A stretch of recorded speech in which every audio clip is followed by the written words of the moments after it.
The David Pakman Show at davidpakman.com.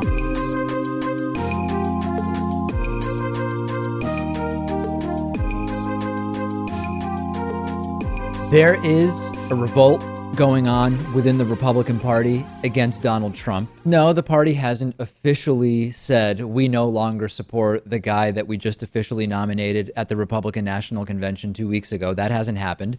But we have a growing list of current and former Republican elected officials that are saying, no, I am not going to vote for Donald Trump. This now includes Maine Republican Senator Susan Collins. She says she's not going to support Donald Trump.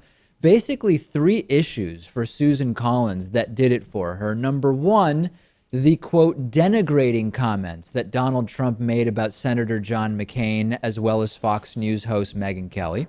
Number two, Senator Collins is increasingly dismayed by Donald Trump's, quote, constant stream of cruel comments and his inability to admit error or apologize. And number three, she was especially disappointed about Donald Trump's attacks being directed at people who, quote, could not respond on an equal footing, either because they do not share his power or stature or because professional responsibility precluded them from engaging at such a level. This also is a reference to the entire controversy over Gold Star parent Khazar Khan talking about initially the controversy starting over his son, deceased U.S. Army Captain Humayun Khan. We talked about that extensively last week. Now, it's not just Susan Collins. 50 of the country's most senior Republican national security officials, many of whom worked for George W. Bush, not exactly a kind of a progressive Republican by any means, have signed a letter that says Donald Trump lacks the character, values, and experience to be president. He would put at risk our country's national security and well-being and would be the most reckless president in American history. Sounds like what a Democrat would write, Lewis, but this is actually 50 national security Republican officials who say, yeah, this guy is a danger.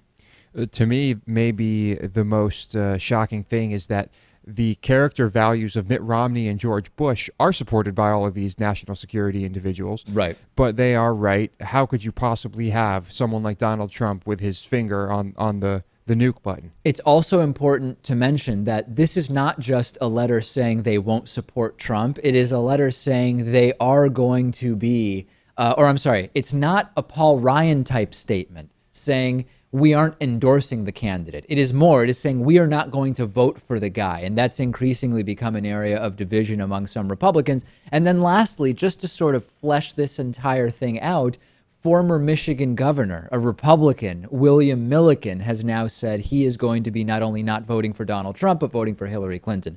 There's this really interesting situation where when we say this every time, the Hillary haters say, well, David, this has nothing to do with Donald Trump. This is because Hillary Clinton is the safe, neoliberal, war hawk establishment corporatist. So why wouldn't Republicans vote for her? I don't really think that's the case by and large. I think this is mostly about Trump and his policies. It actually doesn't matter. We don't even really need to argue, because whether you think Republicans are going to not vote Trump and or vote for Hillary because Trump is a disaster or because Hillary is sort of neoconservative and a war hawk, they're saying this, they're doing this is bad for the Republican Party. And that's what I think the focus needs to be, Lewis. Yeah, you can say the Republicans are voting for Hillary because she's actually basically a moderate Republican or a moderate Democrat or whatever. It actually doesn't matter. When you have this number of former and current Republicans saying we're voting for the Democrat over the Republican, that is chaos in the Republican Party. And that's what's going to impact the party well beyond November 8th.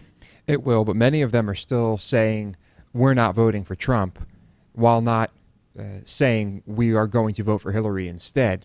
And I know, like we discussed, many of them are up for re-election, and you don't want to drop that bomb. The national security officials, the former Republicans, though, they're not posturing here for their personal re-elections. You have crossed the line when, as a current or former Republican, you say, I am publicly telling you I'm voting for the Democrat. Aside from whatever the specific policy issues may be to that individual, you're doing long-term damage to the Republican Party, and we'll continue talking about it. Yesterday, a really big deal was made about a, quote, major Donald Trump economic policy speech. Now, I was shocked because basically every Trump speech is him reading polling numbers, insulting people, and using words like tremendous and terrific over and over again. But no, this was billed as a major economic policy speech. Sadly, it was just a disjointed combination of myths, lies, and bogus ideas. Let's go through a few of them, and I'll put a list up for those of you that are watching along with me. To begin with, Trump started with the normal labor force participation conspiracies, suggesting that the unemployment rate is actually somewhere between 21 and 42%. We've debunked this many, many times. He's including retired people in there. He's including junior and senior high school students who are not working. He's including parents who are choosing to stay at home. He's including people who opt to work part-time. That's a totally debunked conspiracy theory. Trump also claimed that former Secretary of State Hillary Clinton has proposed, quote, one of the biggest ever tax increases, which he said would target middle-class Americans. Actually, Hillary Clinton hasn't proposed that. I wish I had more to debunk that, but she just hasn't proposed that. Trump also promised that he would repeal, quote, disastrous Obamacare, saving another 2 million American jobs. Well, that's a common Obamacare myth. Obamacare is not going to be repealed. Obamacare has not killed jobs. We are in the middle of one of the biggest private sector job growth periods on record for decades.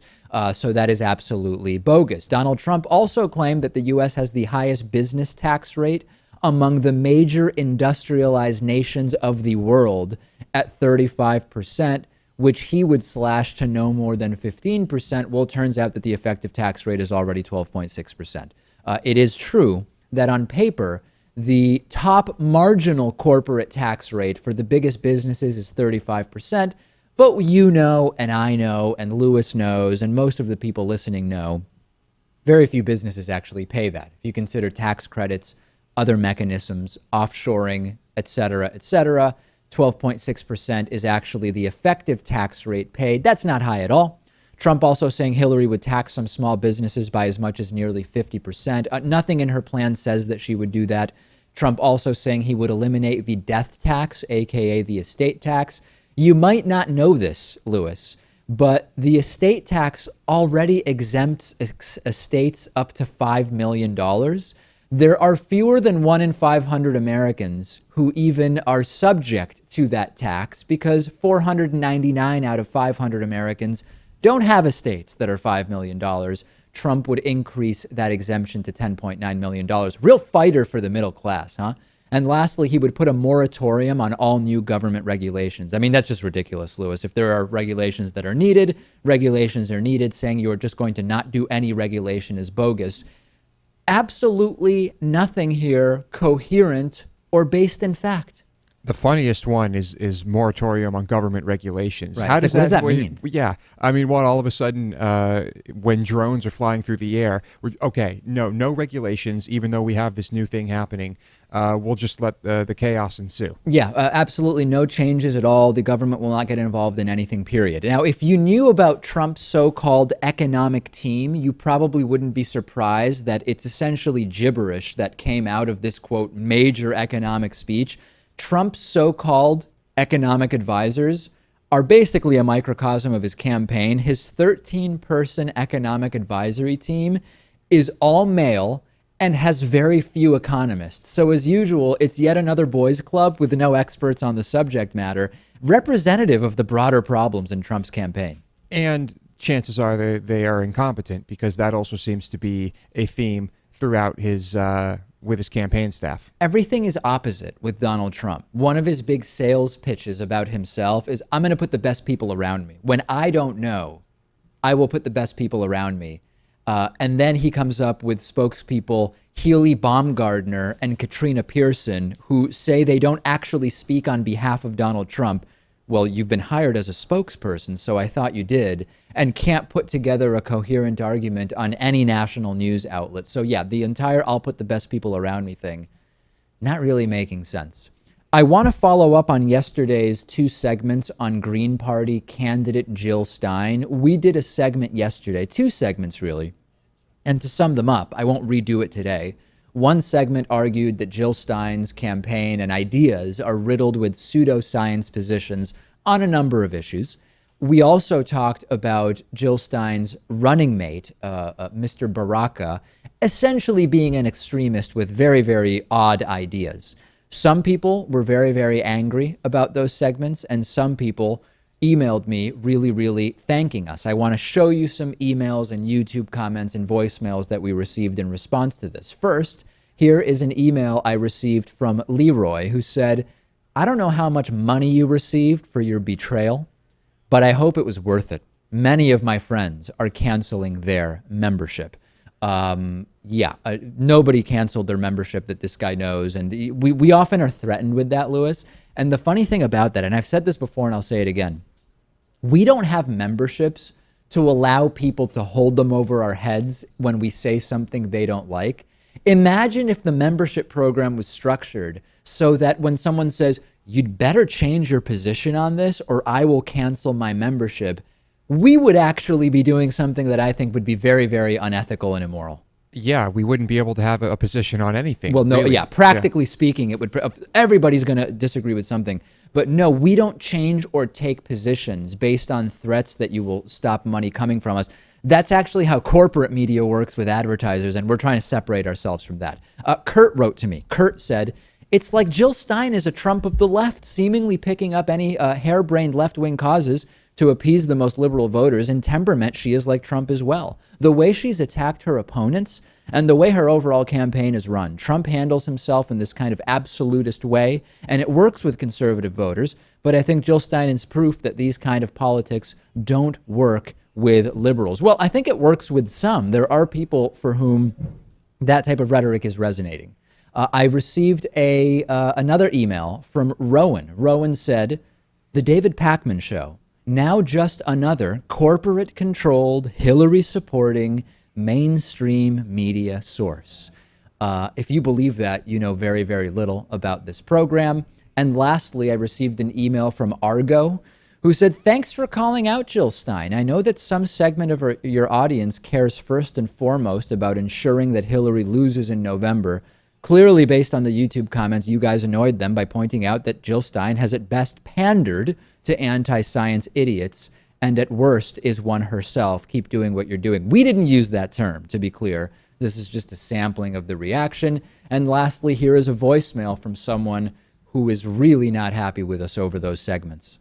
I do hope David Pakman gets this message. I did. I personally am embarrassed by his critique of Jill Stein. David, all you did was display your intense mediocrity. Your intelligence could not even match 1/4 of Jill Stein's. The only thing that you're motivated by is your arrogance and your meager knowledge of human emotions, of politics. The quality of your show is like high school. You must be producing it yourself. Well, yeah. It has no bearing on reality. You're like a little boy. You have a lot to learn. Yeah. It's embarrassing to listen to you. Right. So a critique completely without substance, full of ad hominem attacks. Yeah, and well, who else would be producing this show? Of course we produce the show. I mean, it's just like a weird thing. No, actually, Roger Ailes is producing the show. Yeah, we're producing the show. I don't know what kind of a critique that is. You know, someone else who wrote an email thought George Soros might be producing the show. Yes, of course. Yeah. One correction I do want to make. Yesterday I said that the Green Party supports funding for homeopathy in their platform. They did for a long time, but recently changed that and no longer officially support funding the non-science, debunked, non-treatment of any symptom or condition based on actual scientific evidence that we call homeopathy. I do want to correct that. Yeah, that's great. Thank you for that. And can I add one thing? Please. Looking at the YouTube comments, I love how if we do a critique or even or bash, if you will, Jill Stein, then we're corporatists, we're funded by the Hillary campaign. But if we do that to Trump, it's all just fine. It's so fallacious to say that anywhere that we coincide with any entity that you consider to be corporate or mainstream, by definition, we are paid by and part of that system. And of course, this is easily debunkable. If corporate media were to report that France has been attacked by Islamic terrorists, and we report that France has suffered attacks by Islamic terrorists, are we in some way in cahoots with the corporate media towing party? I mean, it's just a ridiculous argument, and we really need to be analyzing substance and specifics. This is a sampling of what we received, hundreds and hundreds and hundreds of comments and emails and tweets on the matter. We'll continue calling it like we see it. Send me your thoughts on Twitter. I'm on Twitter at @dpacman. The David Pakman Show at davidpakman.com.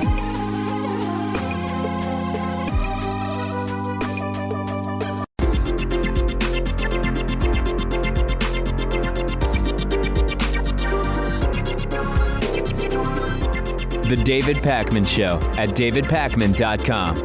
Today's new member of the day is Linda Turley. Linda, thank you so much for being a David Pakman Show member. You may recall that the all-new David Pakman Show website is up and running. Yesterday I mentioned that you can use the coupon code BETA50, that's BETA50, to get a 50% discount for life, as long as you want to keep your David Pakman Show membership. We had 25, this coupon was usable 25 times.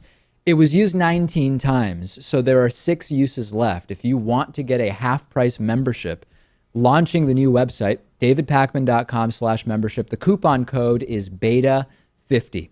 Lewis, last week we had to skip my most popular pictures on Instagram segment. It was just crazy last week. You know that. It was completely out of control.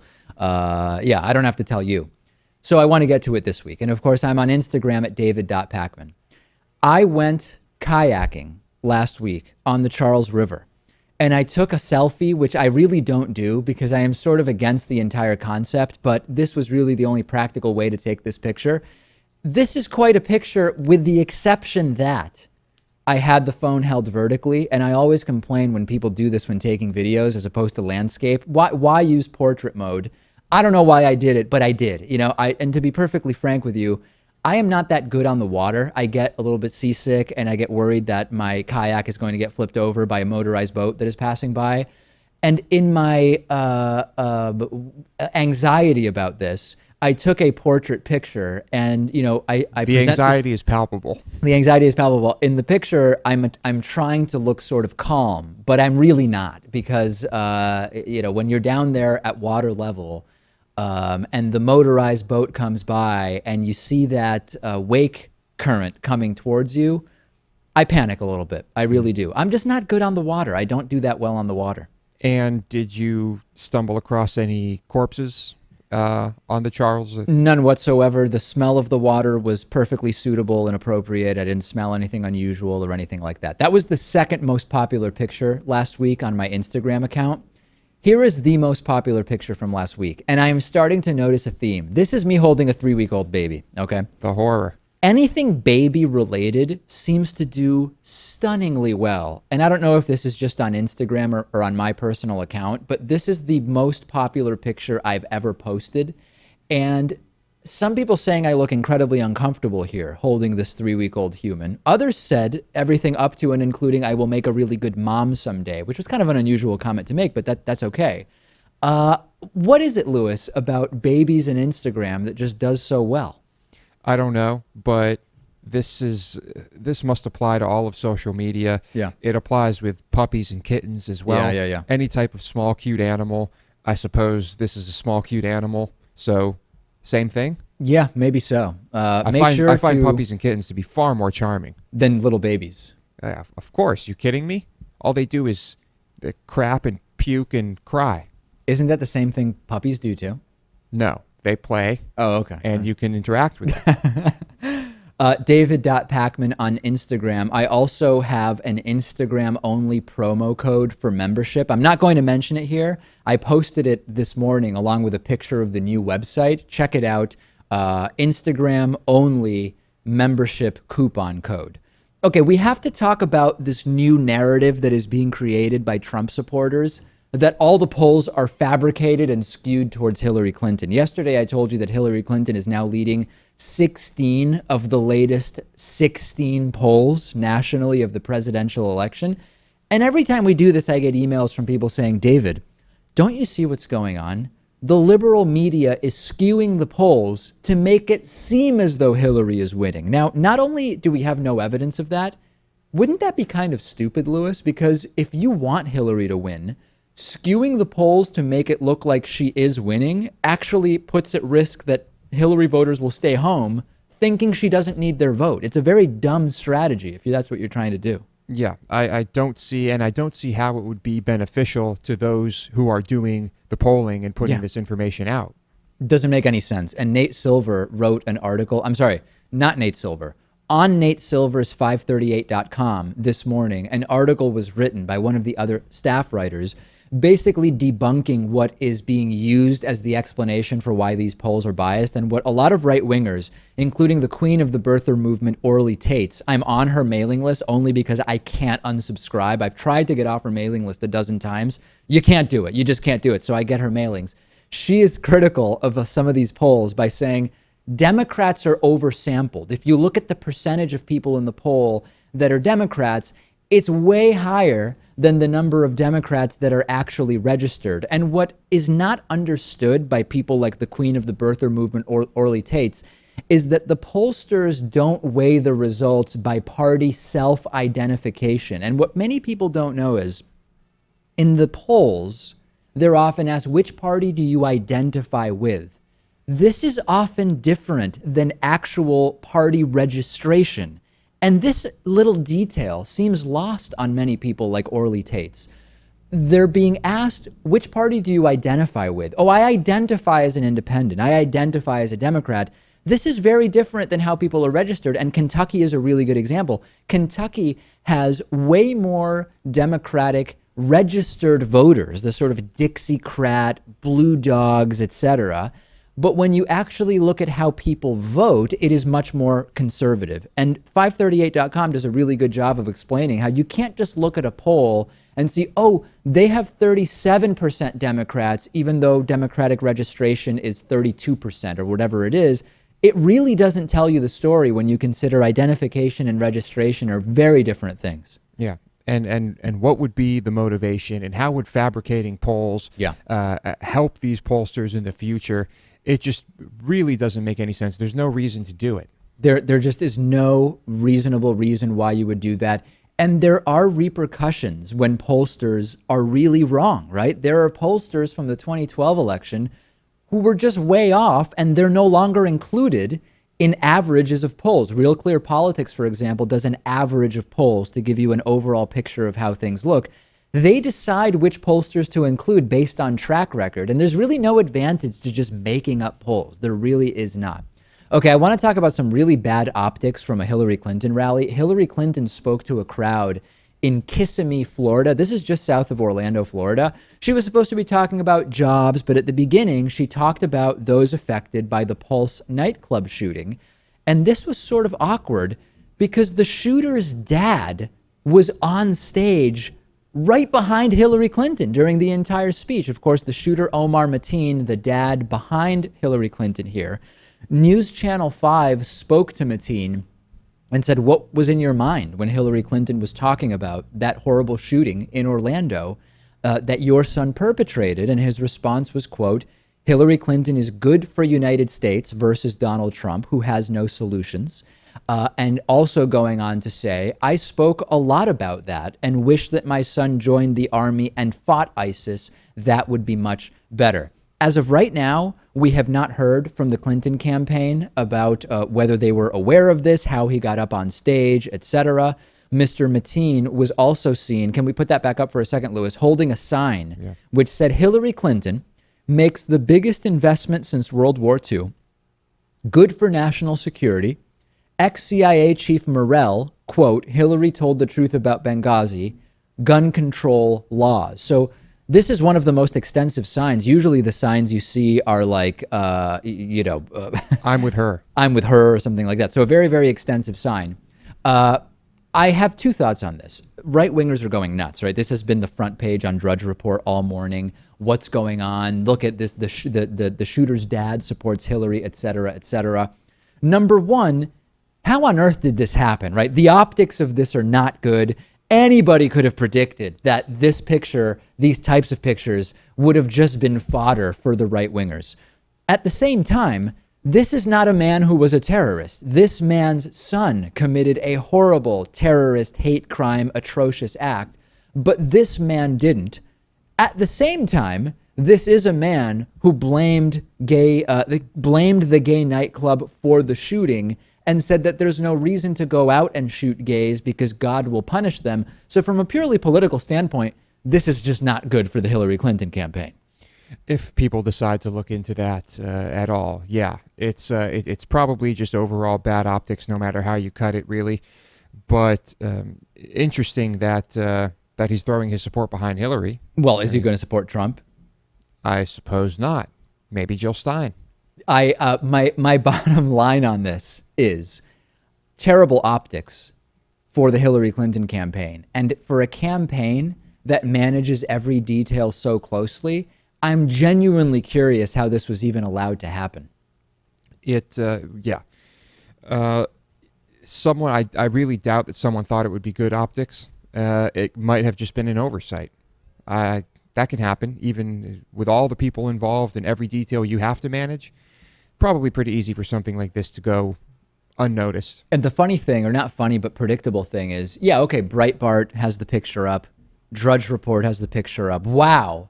But what argument are they actually making? Are they arguing that because this guy was on stage, Hillary Clinton's policies in some way will submit to what the son of this man did? Yeah. I mean, there's actually no logical sequential path of any value or meaning here. It's just bad optics. That's all.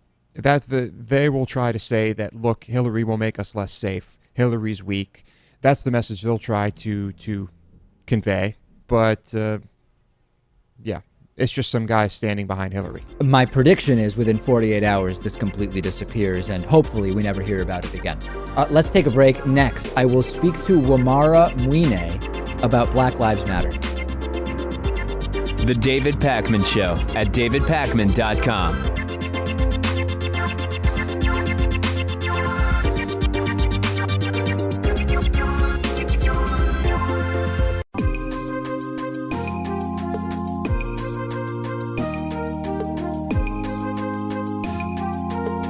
Welcome back to the David Pakman Show. I'm joined today by Wamara Mwine, former White House correspondent and a communications expert. He focuses on government, politics, and diversity. It's so great to talk to you. You know, I'm interested in just sort of first getting your general sense of when we talk about the Black Lives Matter movement. Give me your sense of the movement as you understand it, and then maybe contrast that, if you think there is a contrast, with how the movement is portrayed in corporate media. Well, I think first this began, not as much the movement, but these shootings began with the death of Trayvon Martin in Florida. And I think after that case, and the verdict in the Zimmerman trial, there began this movement, the Black Lives Movement, where you have individuals who are concerned about the shooting of African American men, primarily, where video cameras were used, and it appeared that there were alternative methods in terms of confronting these quote-unquote suspects. So as we progressed to Ferguson and also Baltimore, you saw a buildup of tension, I believe, within the Black community, and you saw the formation of Black Lives Matter, which is a statement that suggests counterintuitively of what we're seeing in these videos, that in those videos the perception is that Black lives don't matter. So I think after time has gone by, this movement has picked up. But as you saw with Dallas, you saw the shooting in Dallas, and I think that really was a turning point And that's when people started assuming that because the shooting happened during a Black Lives Matter protest, that they were directly involved. And that gave sort of a black eye to the Black Lives Matter movement. One of the things I've been looking at recently is for any movement, I want to sort of explore what are the underlying facts that either support fully or partially or not the sort of objectives of the movement. And one of the things I've been very interested in is this study by the Harvard economist, which determined, based on his analysis of the data, that while there is no doubt that black men are overrepresented relative to their population in terms of being the victims of police shootings, that they are comparatively underrepresented relative to their respective crime rates and rates of interactions with police. I've not really heard anything from individuals associated with Black Lives Matter sort of specifically addressing that study. What's your sense of how such a study can impact the sort of broader public presentation of what an organization or group like Black Lives Matter movement, I guess is the right way, wants to go forward when you have a study that says, well, we need to really look at the specific data here before we make the broadest of broad conclusions with regard to police shootings? What I see from what I've watched and witnessed is a growing pattern of these shootings, and then, as I mentioned to you in email, that there isn't a voice for these African Americans. The legal system has not provided them any sign of justice. And I want to go directly to the case of Tamir Rice. Yeah. He was 12 years old. There was a call. They said that there was a 20-year-old man. I mean, somebody who's 12, it can't be 20. But these misconceptions and stereotypes and those elements are controlling or driving these actions that end up in deadly force where there didn't need to be deadly force. And in that case, there wasn't any consequences for those officers. And that, I think, drives Black Lives Matter. But it also creates a situation where you and I are having a conversation when we're talking about this. We're not standing on a corner with guns pointing at each other. No. So I don't even own any guns, yeah. Me neither. So the point is that these kind of dialogues are difficult to have. And I think, as I've written in the past, we need more Black leaders in this country who are able to go into these communities and are respected and who can speak sort of like Martin Luther King spoke those days during the civil rights movement, yeah, and address these issues. I would love to get some advice from you, and I say this not in any sort of rhetorical sense or sarcastic sense or whatever, but genuinely, I'd be curious to hear from you. I've been very clear that the broader goals of what I understand to be the Black Lives Matter movement, right? Dealing with issues of disparities in policing based on race, dealing with issues of disparities in prosecution based on race, and including in that, I include also ethnicity as well as class. There have been instances where, while I am of course supportive of that, I issue individual critiques of actions, specific actions taken under the supposed umbrella of Black Lives Matter. And although I feel that I am being 90 to 95% sort of positive with a 5 to 10% critique of a specific tactic or whatever, I've been called everything up to and including a white supremacist for having the audacity to issue any critique of the movement. Is there any way you could advise me where I could make critiques that I feel are fair and based in fact, while not being branded as a sort of enemy of the movement? Because I would like to be able to find that way. All right. Well, first, Dave, you know, this is a highly emotional subject. Even as I prepared to talk with you, I'm thinking about the language that I'm going to use. There's a difference between, rational thought and just pure emotion. And, I'll give you a quick example. Yeah. I was in the grocery store yesterday, and I was at the counter, and I had a $10 bill, and the lady went to the customer service counter because she wanted to run this black marker over my $10 bill. She didn't believe it was a real $10 bill. And there were some customers behind me who were white, and they were annoyed and agitated, and they're looking at me like, you gave her a fake $10 bill. So these kind of things happen frequently. At least once a week, those kind of incidences happen. So you have to be sensitive about those realities. But I also think that there's a practical approach to this. I mean, I spoke to the DOJ about policing, doing a training program that would be a certificate program for police, and that would, give them some other tactics besides using deadly force. So that is a practical approach. That's something that within the COPS program, Community Officers Policing Services, that's something that they could actually do that would solve some of these issues. It's a solution versus a critique. Yeah, I think I understand what you're saying. I'd be interested in how that applies sort of to the from the journalistic critiques of Black Lives Matter that may exist. That's certainly, I understand the analogy in terms of addressing some of the police-centered issues. But what about even in speaking about Black Lives Matter? Because what I'm sometimes left feeling after I speak to individuals who are critical of my coverage, which again is 90 to 95% positive, I'm left feeling like I am not allowed to issue any critique at all, sometimes because I'm not Black, which seems to me like the type of identity politics that can be very damaging to movements in many cases.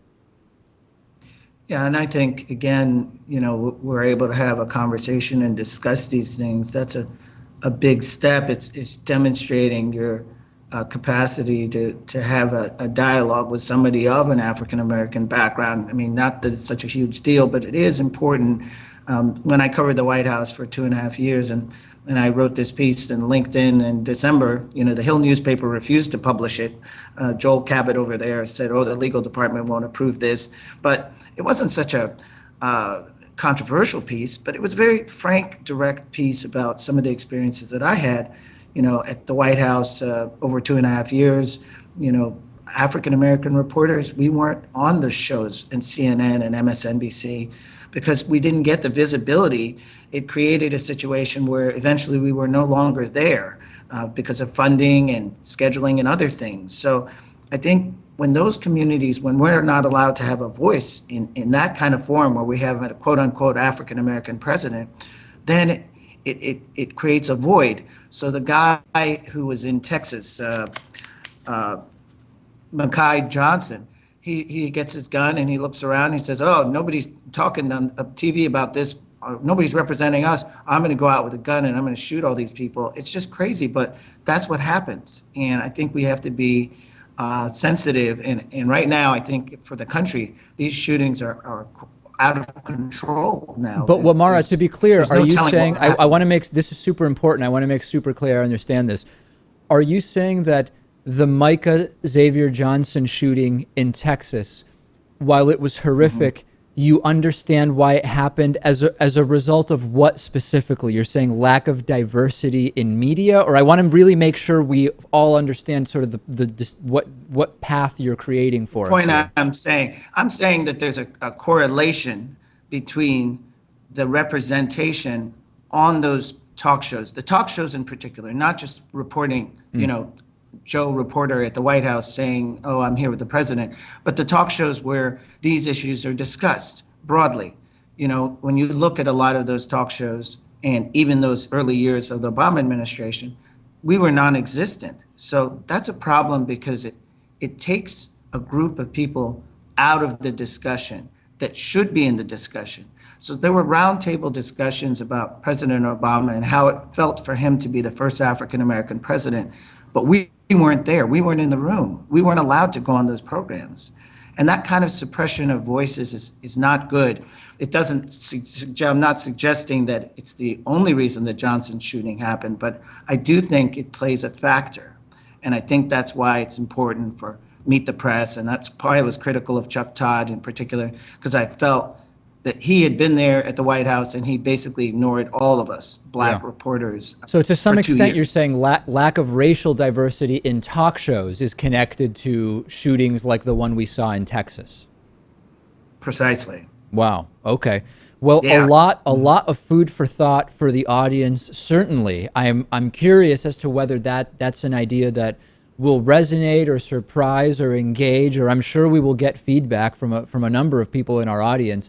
We've been speaking with Wamara Mwine, a former White House correspondent and communications expert. I really appreciate you talking to me today. Oh, you're welcome, Dave. My pleasure. The David Pakman Show at davidpakman.com.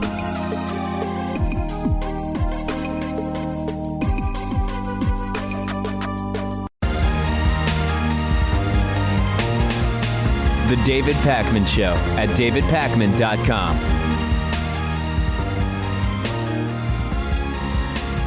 Last week, I told you about this very, very strange Donald Trump speech where he described a video about cash being unloaded from a U.S. plane in Iran.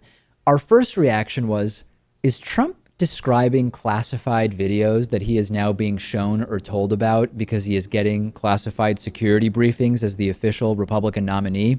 Later, we realized that actually he just completely misunderstood what he even saw. He actually saw a video of a plane in Switzerland, not a plane in Iran. And many people are now surprised because Donald Trump has backtracked about this, actually admitting he didn't know what the hell he was talking about. We wondered, was this incompetence or was this flat out danger in that this guy is casually chatting at his rallies about classified material?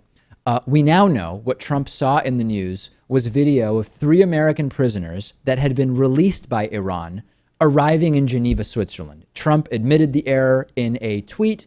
We will show you the tweet where he said, "The plane I saw on television was the hostage plane in Geneva, Switzerland, not the plane carrying $400 million in cash going to Iran," retweeted 8,700 times, liked 27,000 times.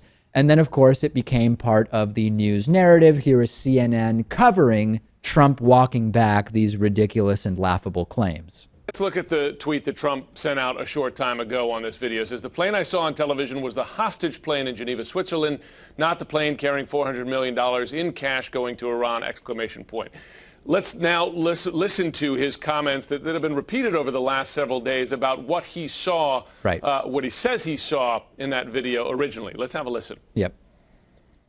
The tape was made, right? You saw that with the airplane coming in, nice plane, and the airplane coming in, and the money coming off, I guess, right? Sure. That was given to us, has to be, by the Iranians. Sure. And you know why the tape was given to us? Tell us. Because they want to embarrass our country.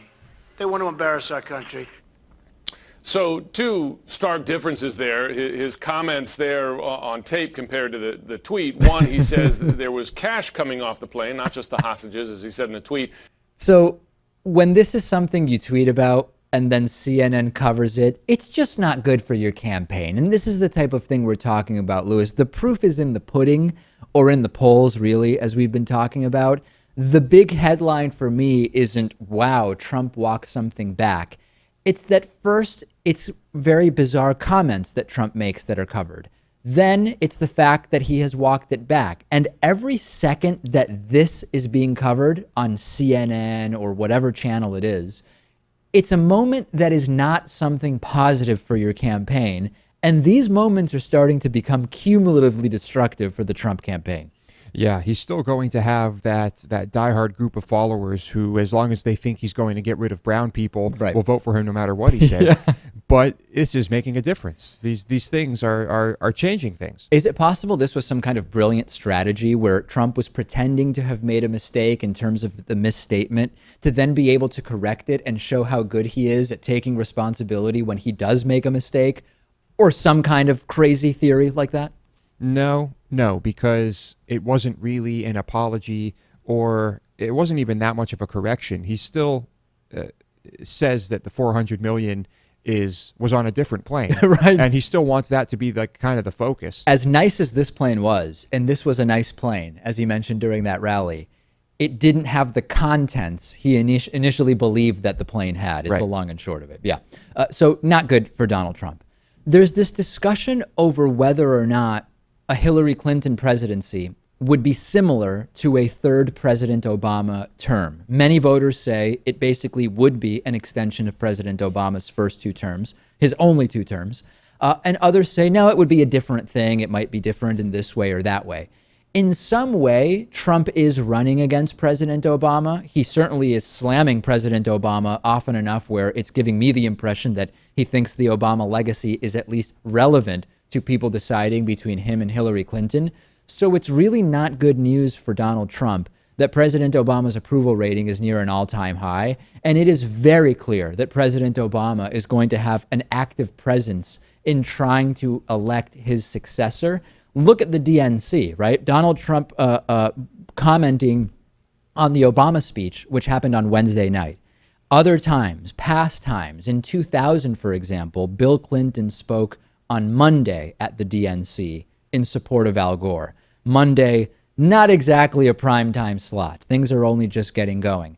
In 2008, George W. Bush, I will remind you, was so unpopular that he didn't speak at all for nominee John McCain, right? They didn't want George W. Bush anywhere near that thing. But President Obama put on the Wednesday night slot, and it makes sense because President Obama's approval rating is now 54%. That might not sound high, but when you consider the extreme inherent polarization of the American electorate, 54% is actually quite good. Highest approval rating since just after his reelection in 2012. And President Obama is going to actually be an asset to Hillary Clinton during the campaign. Drastically different situation than what John McCain had in 2008 with George W. Bush, and also quite different from what Al Gore had in the year 2000 from Bill Clinton. This is not good for Donald Trump at all. And there's sort of two ideas as to why President Obama's approval rating is as high as it is. One is, well, he's just done so many good things. And in spite of, as actual progressives, having a number of critiques of President Obama, it sort of makes sense that his approval would be pretty high. That's one possible analysis. There's another one, though, which is the Republican Party has been such a bizarre freak show, and Donald Trump is such a disaster that it's making people say, wait a second, President Obama is really not that bad when we think about the rhetoric of Donald Trump. And I think there is really something to that. And I would go even further than that, Lewis. When Donald Trump makes these apocalyptic, fear-mongering declarations about how terrible everything is, some people, right, some people are influenced by it, but some people hear that and they say, you know what, things aren't actually that bad right now. And I think it actually is making them realize that things under President Obama haven't been so bad. So I believe this is bad for Trump, but I also believe it is the product of Trump in many ways. Yeah, the Obama bashing was much more effective during the last presidential election and during the midterms. I don't see what good it's doing here. It just doesn't seem like that effective a strategy, and it's certainly not making up for all the other dumb stuff he says and does, because the poll numbers are showing us what's really happening. And there's a last element I want to mention. We're almost 8 years into President Obama's presidency, meaning it's almost over. He still hasn't canceled the Constitution. He hasn't started burning American flags. He still hasn't installed the Muslim theocracy. He hasn't put people in FEMA camps so they would be, et cetera, or taken everybody's guns, et cetera. So maybe there is a growing group of voters who say, you know, we've been hearing all this garbage about what Obama was going to do for 8 years. None of it has happened. Maybe we should be skeptical of the story that Donald Trump is telling us about everything Obama's done and everything Hillary will do, because a lot of it seems to not actually be happening under President Obama. Just some thoughts about why this is happening and why it's not good for Donald Trump. I have a voicemail to play for you. Of course, we have a voicemail number, 219-2-DAVID-P is the voicemail. I like this voicemail. Take a listen to this.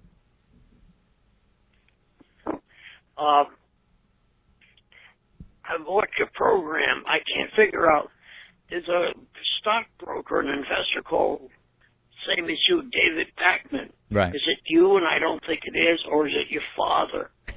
Or a borrowed name? Or is he underwriting your program? Okay. And your sponsors, are they all just guys who you invested in or you've invested in? You guys don't seem to stand for anything. You're saying the same thing over and over again that everybody else is. And your sidekick, I can't tell whether he's the brains behind you or just going along. And your logo type has no meaning, no significance, doesn't stand for anything.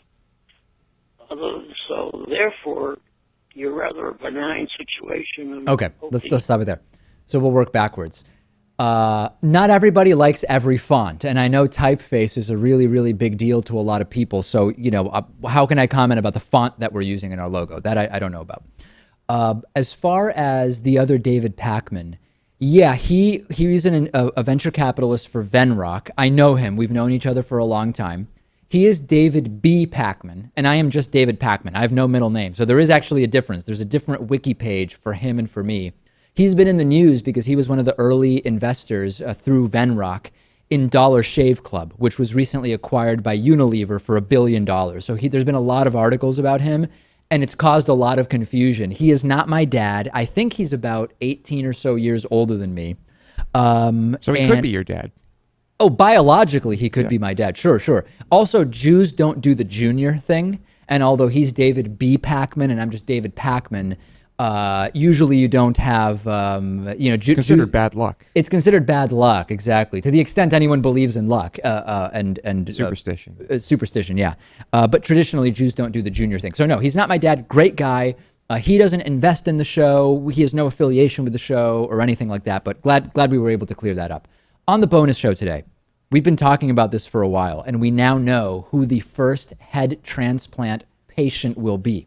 We will also talk about whether certain skills are more heavily developed among men than women. And lastly, we will talk about the disaster that Delta Airlines had yesterday. And I always have thoughts about Delta Airlines. You know that. All of those stories and more on the bonus show today. DavidPakman.com/membership is how you sign up for instant access to the bonus show on the brand new David Pakman Show website. And we still have 6 half-price membership coupons available. The coupon code is BETA50, BETA50. We'll speak to you then.